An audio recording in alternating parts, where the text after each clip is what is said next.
Hi guys, it's Sunshine. So I know it's been a while since I've done a video. I just wanted to kind of catch up, and something has really occurred to me that I think is going to be really helpful to a lot of people. First of all, just to catch up, the house is remodeled.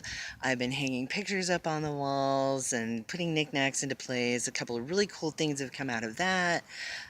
Besides my own photographic art, which I absolutely love, I can't stand the other art that I have on my walls, which brings me to a new art project that I'm going to dive into and see if it works for me, not only on canvas, but also repurposing wood furniture, and that's acrylic fluid painting. And I'm really excited about trying that. One of the other things I've been doing is learning how to wire wrap crystals. I think it's very fun, kind of therapeutic. Some of it is extremely beautiful. One of the other things that happened when I was purging everything out of my house is I realized that over the years I have collected everything already that I've needed for my altar.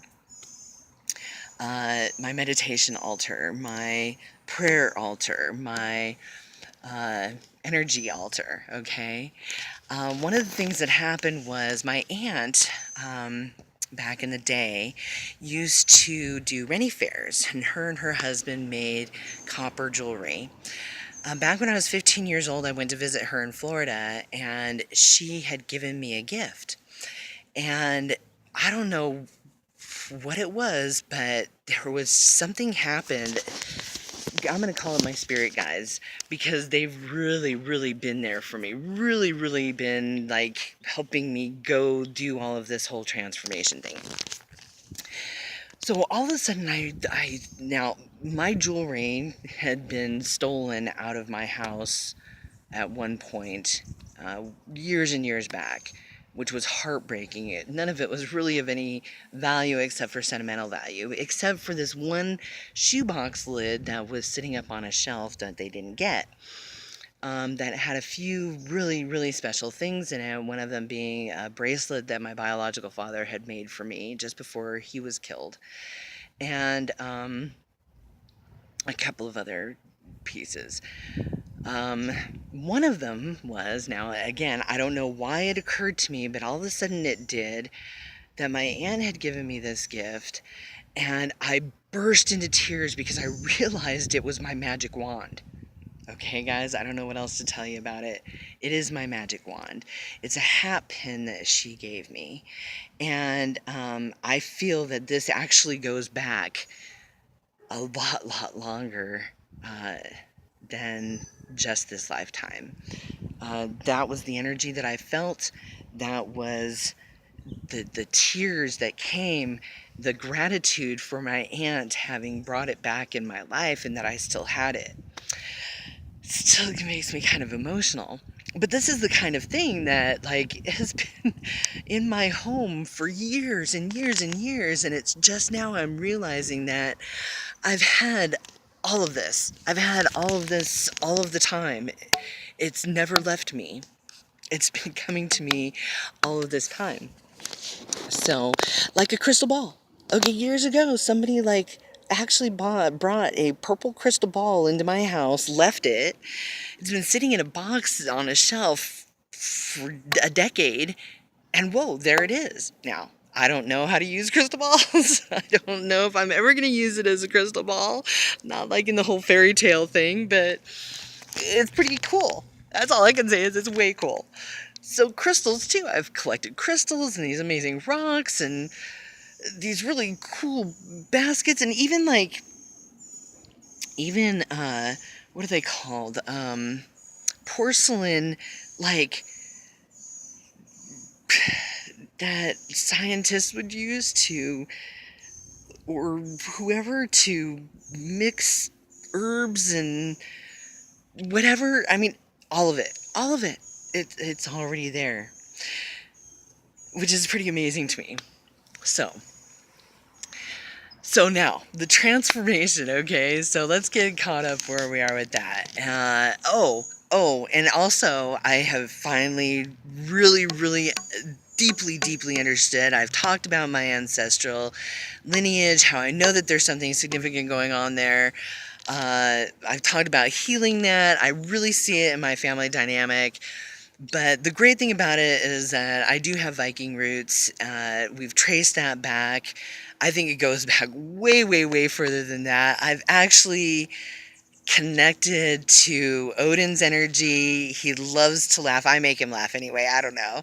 But it's kind of cool because I think that's a divine masculine energy that I really needed to connect to within myself to get the balance that I've needed. Um, so thank you, Odin. He's awesome. Um, so anyway, I'm going down the path of the runes, guys. I'm really doing some great studying. Thank you to thunderwizard.com. He has done uh, such an amazing videos, and his books about the runes, and that's something that I just completely can understand, and really understand the energies of those, and how to start working with them.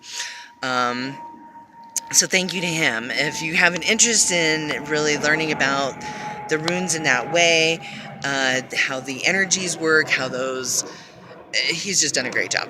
So, with that being said, he's also completely triggered me. So I fell off of my kind of ritual routine for a moment, and but luckily I was still connected enough to where I didn't go completely off the deep end. But there's a couple things that he's actually said that have triggered something within me. So one of them is codependency. Now, I first learned about codependency when I was 23 in my life, because I had a boyfriend who was, just really, he would go into psychotic, he would go into another place of psychosis because of drugs and alcohol and pills and stuff like that. So a doctor asked me when I was 23 years old, have I ever heard of codependency? I walk into this meeting that they're having, and I first noticed that I'm like 10 years younger than everybody else, at least in this meeting. And then I'm handed a list of like characteristics of a codependent person. I'm reading down the list, check. So it wasn't until about 10 years later that I really started understanding how that is very much a cognitive issue. It stems from dysfunctional families. I think that the powers that be have made sure that we have all pretty much come from some kind of dysfunctional family, whether it's due to alcohol and drugs, divorce, nurturing mom, not being in the house because she's working, blah, blah, blah. I've talked about these things in the past. But anyway, if you don't know what it is, there is a website that you can go to, Codependence Anonymous. I'd recommend just checking it out, seeing if how many checks you put on that checklist. But anyway, so I've been working on that amongst other things. I've been working on myself for freaking decades. And, I said a while back, oh my gosh, come on, I've dealt with these things already. Do I have to look at them again? Well, good thing that I did. And there's a friend who did some work on my house. So, good thing that I did. So, back to being triggered. So, this codependency thing, I'm over it. I'm so over all of this. What I realized was that I have been in a mode, an energy. Now, remember, what we project out is what comes back to us, right? I have been for a couple of decades now in these recovery programs, in, dealing with all of my issues for a couple of decades now of heal me, fix me, rescue me, blah, blah, blah. The dysfunction that I've had in relationships as far as codependency goes does stem back to my childhood. early childhood, before I even really remember, and I didn't recognize it until I saw it within my own daughter, because her dad was a drug addict, an alcoholic as well. Talk about the cycles.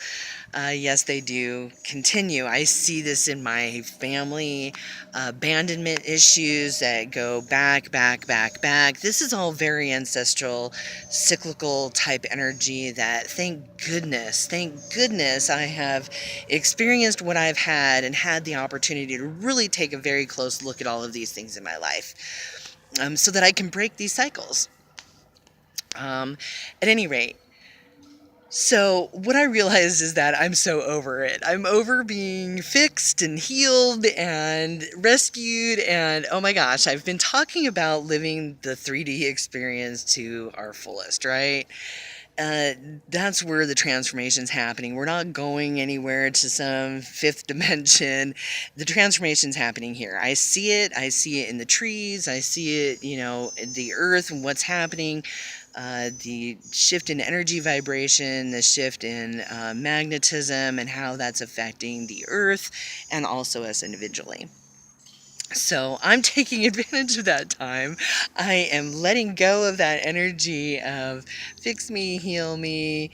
No, I'm done. I'm over it. I get it. I am moving on to enjoying life.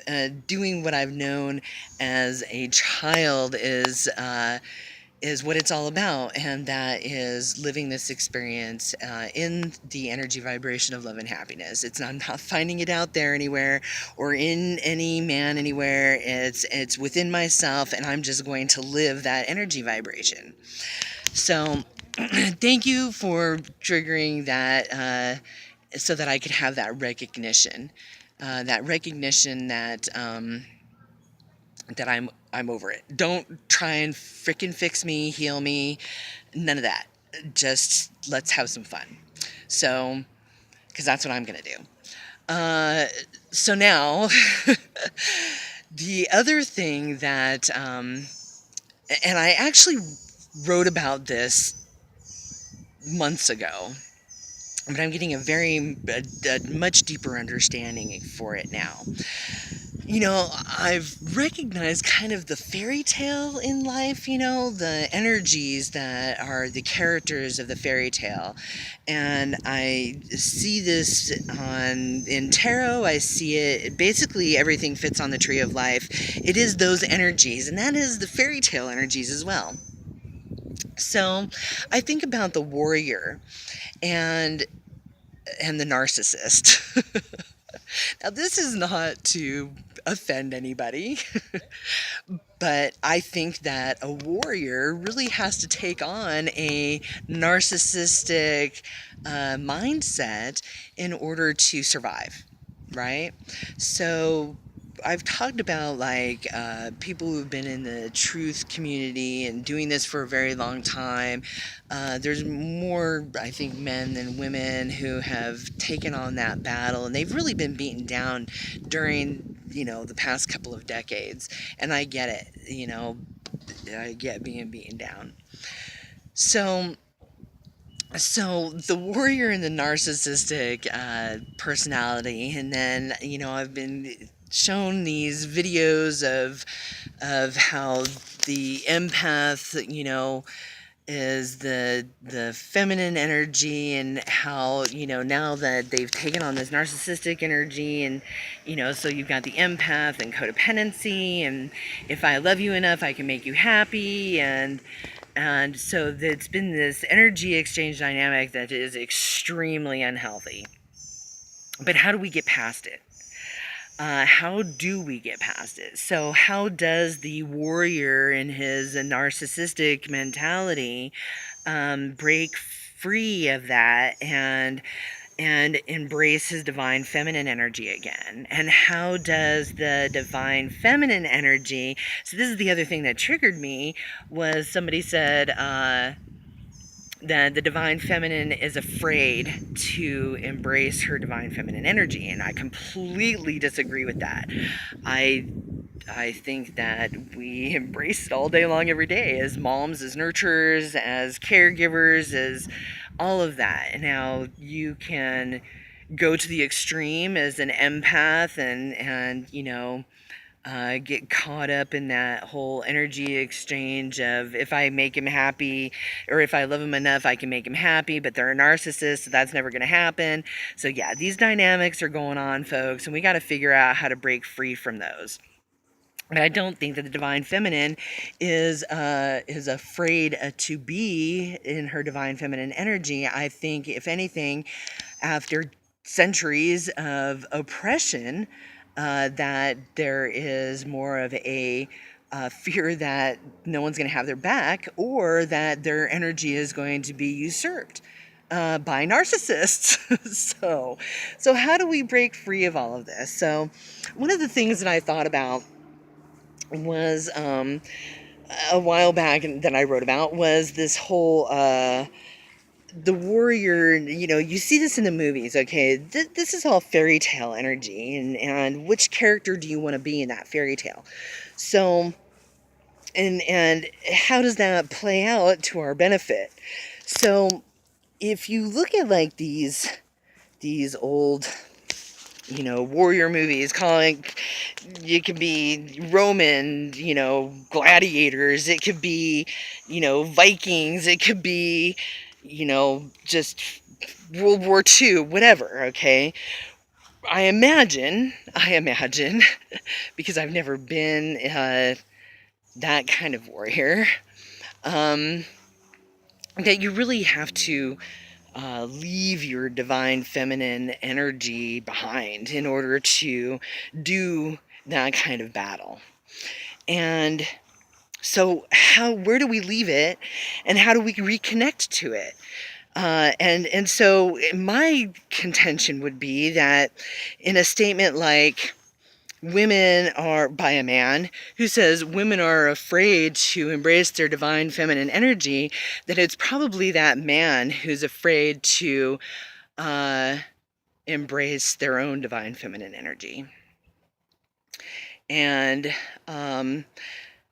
so here we've got the narcissistic warrior, we've got the empathic codependent, so the narcissistic warrior man and the empathic codependent woman. How do we help each other out? This is, I think, where we really need to take a good look at things and start redefining things and just start getting honest and having each other's backs, basically, right? And having a good time doing it. Because I think, in a way, we've been all in kind of a defense mode rather than a let's start giving back to each other. Now, narcissism is a hard thing to break out of. I'm sure just like codependency is a hard energy to break free from, but it's all about this, guys. It's all about using our minds and having that balance in our feelings. You all know how out of balance I was, but I also have a really sharp mind. So by doing the meditation, by doing the ritual, by connecting to, look, I'm just going to say it. Odin is awesome. Odin energy is my divine feminine or divine masculine energy that I've connected to internally. Thank you, Odin. He's awesome. I make him laugh, which is pretty cool. I feel like we've been old friends for a very long time. Maybe that's what that's all about. Is finding that friendship between masculine and feminine. It doesn't have to be about usurping energy from each other, about expectation, about anything except just like, hey, let's have fun in the 3D experience and not bring all these kind of crazy attachments along with us along the way, and have adult conversations that could probably end up being extremely healing for everybody involved. Get past our narcissism, get past our codependency. Anyway, I'm going to leave it there. I love you guys. I hope some of that made sense. I kind of am rambling about it a little bit, I guess, but yeah, the 5D is not out there. it's here. It's all transforming right here. Jump on that boat. Don't miss it. We can have adult conversations. Stop being, well, whatever. I'll just leave it at that. Love you guys. Talk to you soon.